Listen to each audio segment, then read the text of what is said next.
So today I'm going to show you how to rotate a cube in Unreal using two methods. One would be a smaller method, which is easier to implement, and one would be the longer method, which probably gives you more control. It's just fun to learn, so I'll just bring it up. And so this is how things are going to look like. So this is how the cube rotates, easy. And if you want, the other method looks like this. This is the first method. Although the cube is rotating slowly, but you can adjust the speed accordingly. Okay, so let's go. Before starting, I'll just say there might be some problems, like some things that can be improved, and I'm not a professional developer, but I just found it out, so I wanted to share it with you. So let's start. So the first method is that you can go up to your player and you can just add this component rotating movement. Okay, and what it has the rotation rate. So setting up any rotation rate would rotate the cube at that rotation per second, and pivot translation is like where do you want the cube to rotate. So almost everything is present here, and like it's pretty easy to do. If you write 90 here, and if you write, so it would just rotate on the y-axis, and if you make it like 50, not 50, like let's do it minus 50, 0 and minus 50, then it should look like this. So probably like you got most of the rotation out of just tweaking around. So yeah, that should be pretty easy. For what I'm doing to rotate the cube is, I'll just show it to you. Moving on to C++. So what I'm doing here is, this is the entire code, everything that you need for this to implement. Only a few variables that we have. First we need the rotating movement component, and then a timer handle, because everything is being controlled by a timer, how it stops. And this is the first method that I have just written so that I can take it off, so it's not necessary, and a timer function. So that's it. Moving on to the class. So this is the entire script for it. This is the how control the rotation and the pivot is set, and this is how the timer would stop. So I'll just go through the script. It's pretty easy. It looks big, but it is not. So moving on, starting from the first line, if first method, like if the bool is ticked, you probably don't need it if you are implementing just one method. So we just move on. We get the timer manager and see if the timer manager is active. For seeing if the timer manager is active, we just pass in the timer handle, and if it is active, then we return. If it is not active, then we start like setting up things. So like currently it is, if I press the right key, so it sets a world location for the pivot. So what we are doing here is, like, we get the actor location and we just add the pivot to it. If you have some scaling in the editor, then this value would be different, but if the scale is 111 in your blueprints, like here, where is my viewport? Yeah, if your scaling is 111, should be here somewhere, I cannot find it. Scale. Okay, yeah, I've like messed around with the scale, but if your scale is original, which it comes with, then which is 101, then it should be fine. Okay.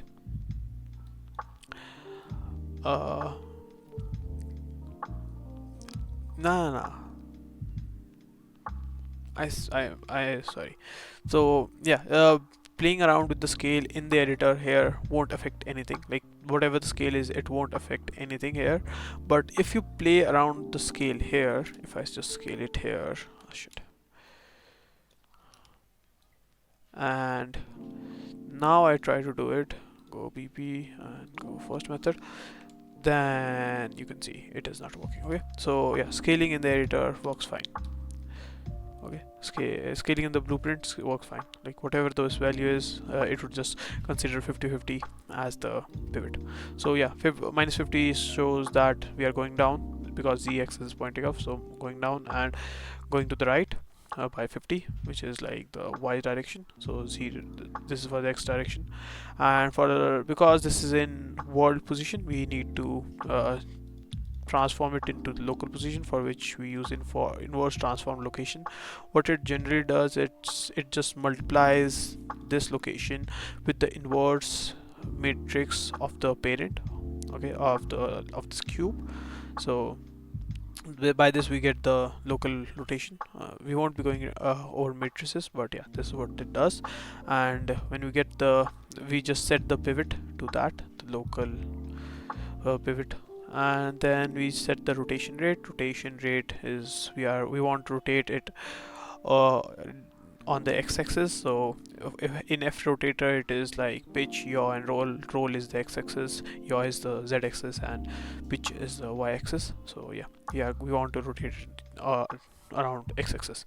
And after rotation, like, we want to stop rotating after 1 second. So I just set up a timer so that it is called after a delay of 1 second, and when it is called, it just resets everything. It resets the pivot to 0 0 0, or the like actor location, or, and it resets the rotation rate to 0 0 0. Okay, so this is where we do that in the timer function. Ignore everything over here because it is irrelevant for now. I'll just get to it later. So these 3 lines of code do that. What it does, it gets the pivot, it just sets the pivot to the actor location, which is at the center, and it resets the rotation rate to 0. And after that I just clear the timer handle, so it does not have any information. That's it. That's pretty easy. So what does this code do? So you can say that Unreal is not like, no engine is perfect with seconds. So if you say that stop after 1 second, it still might go a bit overboard, or the degrees won't be like 180, 90. It would be like 178, 170, or 182, or 92, or 87. Okay, so this is something that I did to round off the stuff. I just divide everything by 90, and after dividing everything by 90 I just round it off, and then I multiply it by again, so we get good rotations, and then I set that rotation as new X rotation. That's all. You can see it in action here in the inspector here in rotation post method tick mark, and yeah, you can see like it just sets to 90, 180, 90, 0, 90. Yeah, so we saw like a bit 116 probably somewhere, I don't know. Yeah, this is irrelevant because I don't know why. Okay, but this looks fine, so probably it's fine. Yeah, so this is it. So the code should work, and this is the entire code. Now moving on to the next method. Next method is something which is a bit more complex and also lengthier. So second method is about rotating a vector. So I'll just go over the basics of how the math behind things work. I just drew everything here. So what we are trying to do is we'll just draw a vector from the pivot to the center of the cube. For the axis, we are taking that the z-axis points up, y-axis points to the right. Okay, so this is the y-axis. Okay, y, and blue for z, and this is the z. Okay, and the x-axis is pointing inwards inside the screen. Okay, so this is the axis that we are taking. X-axis is irrelevant to us because we don't want it. Okay, so what we are trying to do is we are trying to rotate a vector from which points from the pivot to the center, and we are trying to bring it here. Okay, that's pretty easy. So how do we do that? I just like mentioned the midpoint. Like every time we rotate the vector, we are going to set the actor location. So when it comes to the mid, the actor would be slightly lifted off from the ground, and when it comes to the end, so we're just going to set the actor back. So when this happens, we are also going to rotate it simultaneously, so it just gives a false impression of the cube is rotating. So that's it. So let's go over how things work. So first of all, we set the pivot point. Pivot is like 50 on the x because like we are going to this side, 50 on the y, and minus 50 on the z because we are going down. That's it. So how do we calculate the vector from the actual location? So this is the actual location. I've assumed it's like at 0 0 0, but this would be like get actual location. And we'll just to find the direction of the vector, we just pass a subtracted, so it's like normal subtraction, then the vector points from the pivot to the center, and then this is the final pivot which we have here. This one, 0 minus 50 50. Okay, this is the vector which is pointing from here to here. Okay, now how does the rotation of vector works? So when we are rotating a vector in 3D space, we have rotation matrices for it. How these matrices are derived is something that I won't be covering, but it's pretty easy. It's mostly like cos theta is the x value, is the value of the axis on the x-axis, and sin theta is the value on y-axis. Currently we are not talking on x and y axis, so this is a bit irrelevant here, but like this is how we derive it. But it's pretty easy. So whatever we pass in the degrees, it will rotate that vector around that degree. So the matrix, we are rotating it in minus 90 degree because we are bringing the vector from here to here. If you do it 90, then the vector would go from this to this. Okay, so the angle is minus 90. When we pass in minus 90 here, then cos 90 is 0, cos 90 is 0, so these become 0. Sine minus 90 is minus 1, so minus 1 and minus becomes plus 1, so we are plus 1, and sine 90 is and sine minus 90 is minus 1, so we have minus 1. And when we multiply our vector, which is this one, this is a vector which we derived here, when we multiply with this vector, then it gets rotated. So this is the rotated vector, which is 0 50 50. Cool. Now this is like nice. So what happens here, we have this vector, just see to it. What the heck is wrong with so we started with this vector which had a position of minus 50, and when we rotated it, the z-axis remains the same, and the y-axis has increased by 50, so is now 50. It's in the first quadrant and this is in the negative one. So what we do, we just find the distance between them, which is 0 50 50 minus 0 minus 50 and 50, which was our original vector, this one, 0 minus 50 50, and when we subtract them, we get 0 100 0. So this is the final position of our actor. So this is how the maths work. Now we'll look at the code. I hope like this was understandable, but I really doubt it. So all the things that we need for this is all these things here. We need a timer handle, we need the last actor so that we can just constantly calculate that vector, and we need horizontal axis, vertical axis, and because it just defines the where we want to go by just multiplying it, angle, where how much we want to rotate, and step tells like how much do you want to rotate when every time the timer runs. Okay, counter is just for stopping the timer, that's all. And we need these two functions. One is to find the pivot location and one is to find the axis of rotation. In these we'll just pass on these horizontal axis and vertical axis so that we can just find the axis and pivot. And this is the move cube, this is what we'll call from the timer. Okay, okay, let's move on. I'll just open these guys. This is not a huge code, so very small, so it should be pretty easy to understand. So this was the first method, and now we'll get to the second method. This is still the same. Get world timer manager is timer active, and now the timer handle is different. So if this timer handle is working, then just return. Otherwise we'll just pass on the value. So for different, it is different. So for up it would be different, and for others it would be different. Left and right it would be different. -1 0 minus 90. So we are just, for example, taking the right one. So for rotate right, we'll just put in horizontal axis as 1 because we are going in this direction, 1. Okay, in the direction of y, and vertical axis which is in the direction of x, we don't want to go there, so it is 0, and the angle is minus 90, which I explained earlier. Last sector location is something that we'll get here now. Why are we getting last sector location here? So that we can calculate that we can take this to calculate our what do you call vector. This vector, where is the notepad? This vector, okay, this vector.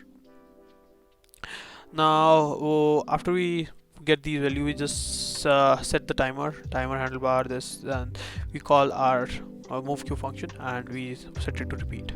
Okay, moving on to move cube, which has everything, sorry. This is the vector that we want to rotate. Okay, so how do we get the vector? We just minus the actor location from the pivot location. So we are passing in the pivot with last actor location plus the f vector, vertical axis and horizontal axis. This is like pretty self-explanatory. How should I explain this now? It's just, where's the notepad? Yeah, it just adds 50 and minus 50 here, so that we get to here to the actor location. Okay, so we take the last actor location here, so that the pivot point remains the same. We don't take the get actor rotation, otherwise the pivot point would differ and like we'll be moving diagonally. Okay, and so we set the pivot location and we just subtract it to get the vector. Now we will rotate the vector, and in order to rotate the vector we have this friendly function which is called as rotate angle axis. What it does, it takes the vector and it asks for how much angle do you want to rotate. So we want to rotate it by 90, but we don't want to rotate it by 90 like in one instant. We want to rotate it in some steps, right? So we take 90 and we divide it by number of steps that we want to take. Okay, so it would run that many times and like we'll get that much rotation. So if the step number is 2, then it would like first rotate by 45 degree and then it would rotate by 45 degrees again, and then it asks for us like what is the axis that you want to rotate in. So that is, we have made this friendly function, so it takes in horizontal axis and vertical axis, and whatever the horizontal axis is and vertical axis is, it just calculates it. So for example, currently we have horizontal axis as 1, so it takes in x-axis and vertical axis is 0, so it takes it as x-axis to rotate. So that's like completely right. Okay, now this has rotated the cube. So currently like I'm setting my, where's the begin, yeah, I'm setting my steps to 30 degrees, 30, so it takes like 30, it runs 30 times and like it moves the vector 3 degrees every time. Okay, so it's kind of slow, it's fine for me, but yeah, you can just play around with the steps so to control the speed of the cube. Okay, now what we are doing here next. So next, this is very simple. This is like very generic, very basic. So what we do here is we just take the rotation and we just add like 5 degrees to the forward location. That's very easy. That's like super simple. F rotator vertical axis into like whatever the angle that you want to rotate, and the horizontal axis whatever the angle you want to rotate. If vertical is 0, then it will take horizontal, and if like for this it is like minus 3 degrees every time. So like super easy, like it just rotates minus 3 degrees every time this timer runs, this move cube runs. And for last, we just set the location, which is the pivot location that we had here, and we just like add the rotated vector to it. So the this is the same thing that we talked about here. Okay, pretty easy. And like this logic was somewhat derived from an article that I read, and I'll also link that article down below. Okay, now you can also, for the rotation, you can also do this, which is like take the cube rotation rotate from angle axis and like pass in the axis and angle that you want to rotate in, rotate the cube, and you can then combine the rotation of the cube and the and the rotation that you have. To combine, you use composite rotators, because we are like combining quaternions, and we cannot just add quaternions easily, and you can just set the actor rotation like this. Like you can use whatever you feel like, both are similar, both give out similar results. And then we have a counter. Whenever the counter reaches the number of step, then uh, we just stop the timer. Otherwise we just keep adding to the counter. Currently we have 30 steps, so it would just run 30 times, and then after that it would just stop it. And every time the uh, yeah, this is irrelevant. This is related to the code that I have above, but this is irrelevant to the rotation. And after the counter is greater than the number of steps, or is equal to it, then the counter is set to 1 and we exit the timer. So that's it. That's how we are rotating the cube. That should be pretty easy. For the code, I'll probably add this C++ file down below with the header file so that you can see it. But like, it has a lot of unnecessary function like up movement, right movement. These are for the game that I was working on. Like, it just goes like this. So it is using basically the timeline for that, and I think so I haven't missed anything. So probably, yeah, that should help you out. I hope it helps you out. Okay guys, thank you.